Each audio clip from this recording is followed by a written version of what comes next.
Eu fui ensinado, e talvez você também, que todo texto deve ser lido dentro do seu contexto, né? Isso se aplica a muita coisa. A gente, quando ouve uma fala de alguém, uma frase, deve saber o que essa pessoa estava falando num todo, né? Para não pegar uma frase solta, pode parecer o contrário do que essa pessoa estava dizendo na verdade. Quando a gente for ler literatura, um jornal, qualquer coisa, é sempre interessante entender aquela porção que a gente está lendo dentro do contexto maior. E dentro da Bíblia isso é essencial. Ler um texto, ele tem que ser lido no seu contexto. E o contexto máximo da Bíblia é a Bíblia como um todo, né? Mas tem aquele contexto ali imediato, em que região que estava a pessoa que escreveu, o que ela disse além disso, né? Para a gente não sair com interpretações que, no fundo, contrariam o texto sagrado. E hoje nós veremos um pouquinho disso na fala de Jesus, como é importante a gente ler esse texto dentro do seu contexto para não pensar ele sozinho e não sair tirando conclusões bastante equivocadas que podem nos conduzir por um caminho errado. Olá, seja bem-vindo! Aqui nós estudamos a Bíblia. Abra comigo a sua Bíblia no Evangelho de Lucas, capítulo 6. Estamos agora a partir do verso 17. Se você está chegando agora, pegue os vídeos anteriores, né, onde a gente está estudando aqui os outros capítulos. E lembre que aqui nesse canal a nossa ideia é ler as Escrituras buscando entender o que o leitor original entendeu. Por isso que a gente busca entender um pouquinho da cultura, da religião, da política, até alguma coisa do idioma que foi falado e que foi escrito esse texto, geografia, história, enfim, são coisas que nos ajudam a ter uma compreensão melhor. Então, Jesus acabou de escolher os seus apóstolos, né? Ele tinha passado uma noite em oração, estava num monte, e aqui desceu com eles e parou num lugar plano. Agora começa uma porção do texto que existe uma discussão considerável se esse aqui é o mesmo Sermão do Monte que a gente lê lá no começo do Evangelho de Mateus. Existem argumentos nas duas direções. Eu, particularmente, sigo os autores que consideram que são dois momentos separados, dois eventos separados. Porque lá era no monte, na encosta do monte, e aqui é num lugar plano. Então esse aqui eu chamo, né, de o Sermão da Planície. O conteúdo é diferente. Tem algumas semelhanças, mas tem bastante diferença. Tem coisa que está aqui nesse texto, não está no outro. Então eu fico com aqueles autores que consideram que o tema como um todo era um tema importante e que seria perfeitamente natural que Jesus tivesse ensinado coisas importantes em mais de uma ocasião. Afinal, nós temos aí mais ou menos 3 anos e meio de vida pública de Jesus Cristo e os evangelhos não dão conta em detalhes desses 3 anos e meio. Então, é bastante possível que alguns temas se repetiram e que Mateus tenha, então, pego numa ocasião em que Mateus foi testemunha ocular, porque ele era um dos discípulos, né?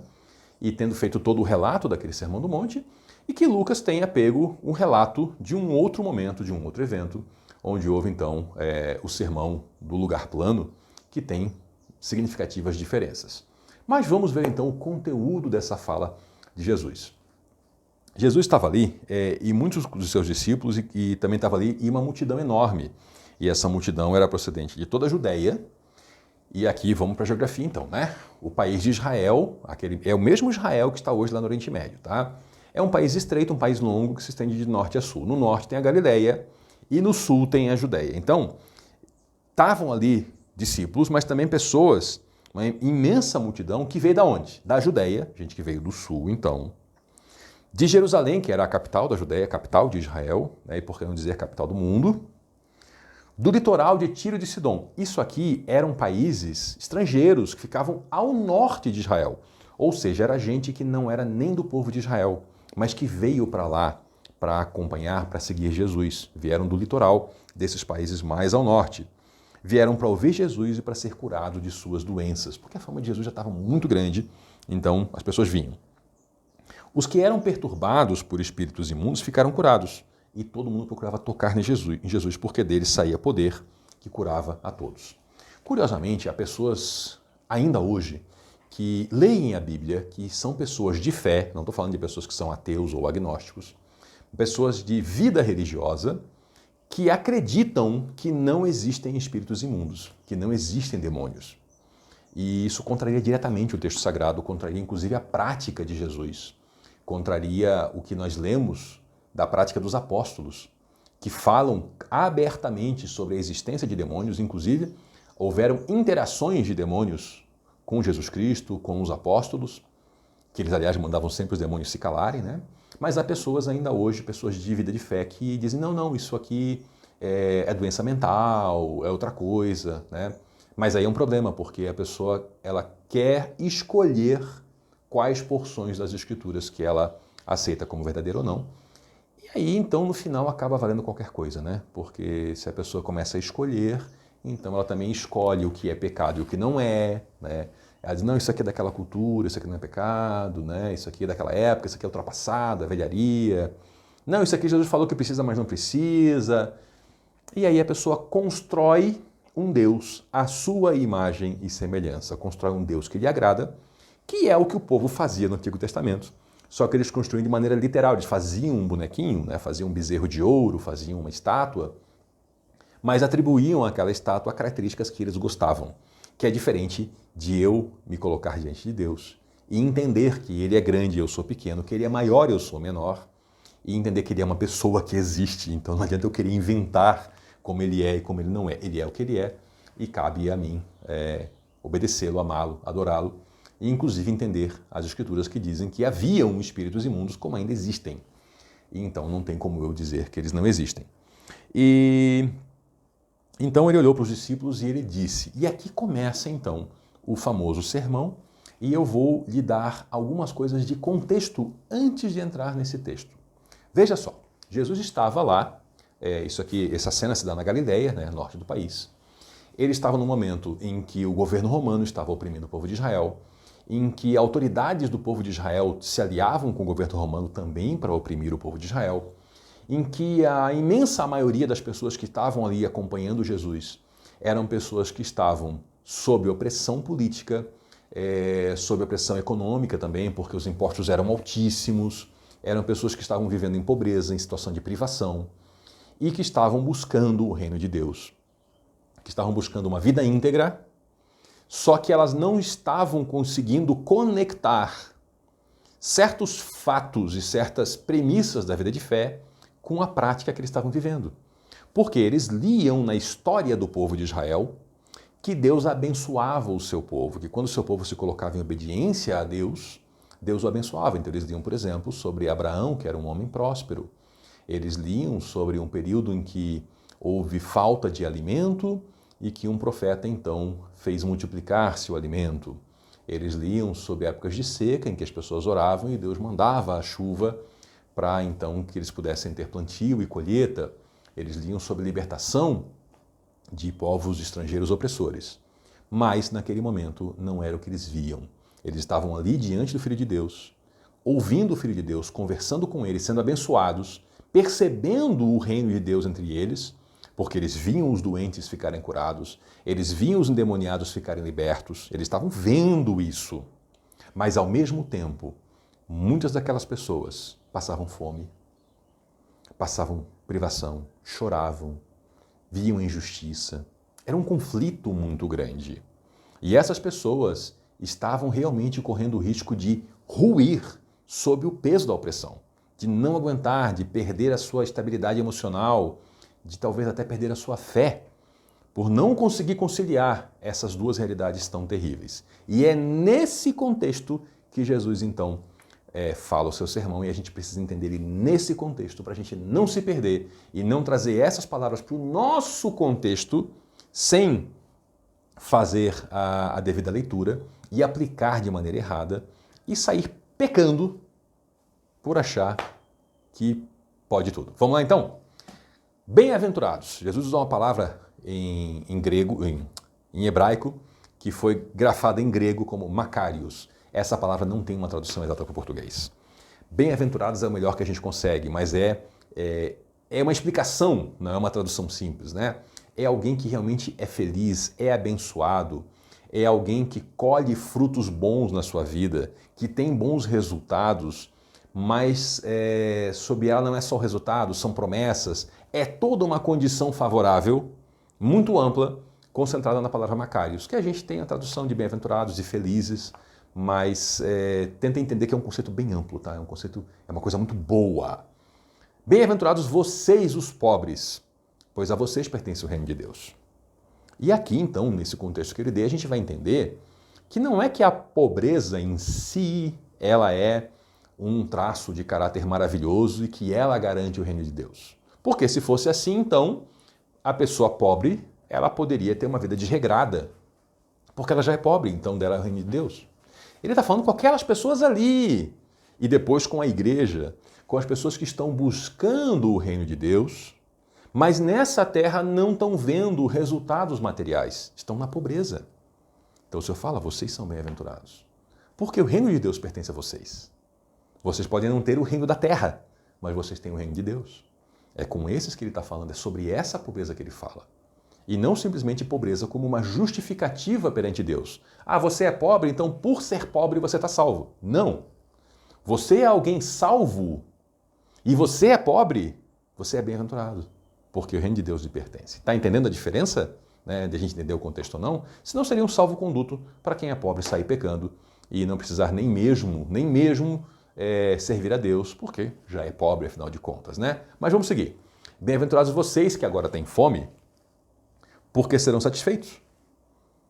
Novamente, olha o contexto. Pessoas que estavam buscando a Deus, mas não estavam conseguindo alcançar o alimento suficiente. E o Senhor falou, mesmo assim, vocês são bem-aventurados. Por quê? Porque vocês serão satisfeitos. Vocês vão receber satisfação, saciez da alma, de tudo que vocês precisam. Ainda que materialmente aqui vocês não estejam recebendo. Não é simplesmente, e aí eu vou repetir essa questão, né, de uma pessoa ser justificada porque passa necessidade. Então, por exemplo, o preguiçoso, que por ser preguiçoso hoje passa fome, olha, tá ótimo para você. Não, não tá ótimo você passar fome porque é preguiçoso. Ele está falando aqui de pessoas que são pessoas de bem, pessoas que estão buscando a Deus. Ele está conversando com gente que veio a ele e falou, tá passando fome, mas você é bem-aventurado, você vai ser saciado. Vocês que agora choram, são bem-aventurados também, porque vocês vão rir.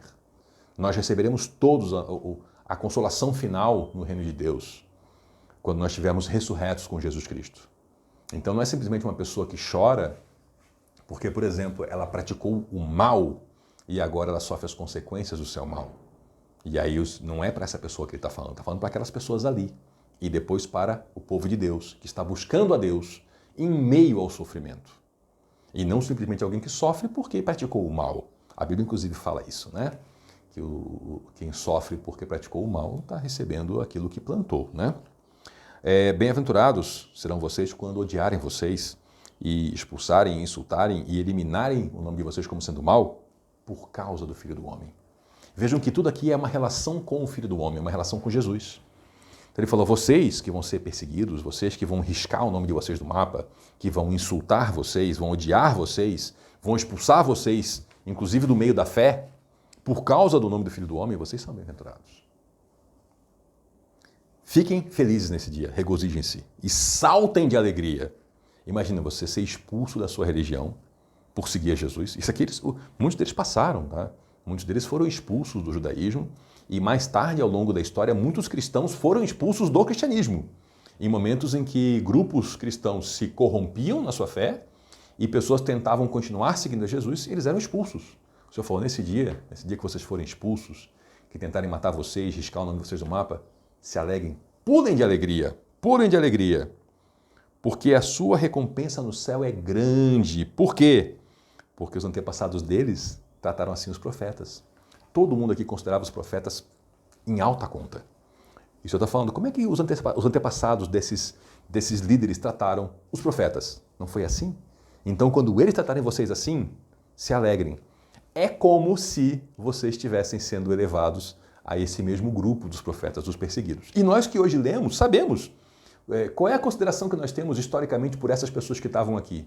Muitos deles, gente, morreram apedrejados, foram afogados, foram esquartejados por causa da fé. Nós chamamos eles de mártires. A palavra mártir quer dizer testemunha. É gente que morreu por testemunhar do amor de Jesus. E nós consideramos eles os pais da igreja, né? Os patriarcas, aquelas pessoas lá que plantaram coisas que nós estamos colhendo. Mas por quê? Por causa do nome de Jesus. Da mesma forma agora, Jesus fala dos ais, né? Ai de você que faz isso, ai de você que faz aquilo. Também é nesse contexto. Também é nesse contexto de oposição agora a Jesus, de oposição ao povo de Deus, de oposição ao reino de Deus. E não simplesmente de uma condição. Ai de vocês os ricos, porque já receberam a sua consolação. O que nós víamos naquela época e vemos até hoje é que é muito fácil uma pessoa rica se perder. Por quê? Porque ela se perde na sua riqueza, no seu conforto, e não busca o caminho correto de Jesus Cristo. Ela já tem a sua consolação, ela fala, não, isso aqui já está bom para mim. Né? Tem gente que não se preocupa com o céu, com o reino de Deus, porque está tão bom já aqui na terra, mas não olha para o lado para ver a desgraça em que vive o seu irmão. Que não é o caso dos ricos que servem ao Senhor. Nós lemos no livro de Atos, no próprio Evangelho, nós lemos ao longo da história do povo de Deus de pessoas com muitas posses, riqueza mesmo, e que foram pessoas extremamente úteis, servas do reino de Deus, como tem até hoje. Então Jesus fala aqui dos ricos que encontram na riqueza o seu consolo e que ficam naquilo ali. Né? O seu universo, o seu Deus é o seu dinheiro e daquilo não sai. Então, ai de vocês que fazem isso, porque já receberam a sua consolação. Diferente daquele rico que tem fome e sede de justiça, daquele rico que busca a palavra de Deus, que chora por causa da opressão, que se compadece do faminto. Está percebendo aqui que a gente tem que ter um pouquinho mais de contexto para não pegar o texto pinçado, solto e daqui a pouco errar? Ai de vocês, que agora têm fartura porque passaram fome. Isso aqui não é uma maldição para quem está abençoado por Deus e tem suas 3 refeições ao dia. Isso aqui é as pessoas que naquele momento ali, em que o povo era oprimido, estavam vivendo na fartura por causa da opressão. É aquela pessoa que a sua fartura ela é oriunda do sofrimento do outro, do retirar do outro, e não do seu trabalho. Nós sabemos hoje que até essa economia já avançou tanto como ciência e que nós sabemos que o trabalho produz riqueza. Então nós sabemos que há pessoas ricas por causa do trabalho, por causa da sua inteligência, capacidade, por causa do servir. Quanto mais servem, melhor são pagos e mais enriquecem. Mas há aqueles ainda hoje que têm riqueza simplesmente e fartura por tirar do outro, por oprimir o outro, por fazer o mal ao outro. E é desses aqui que nós estamos lendo nesse momento. Ai de vocês que agora riem, porque haverão de se lamentar e chorar. Porque naquele momento ali não dava para rir.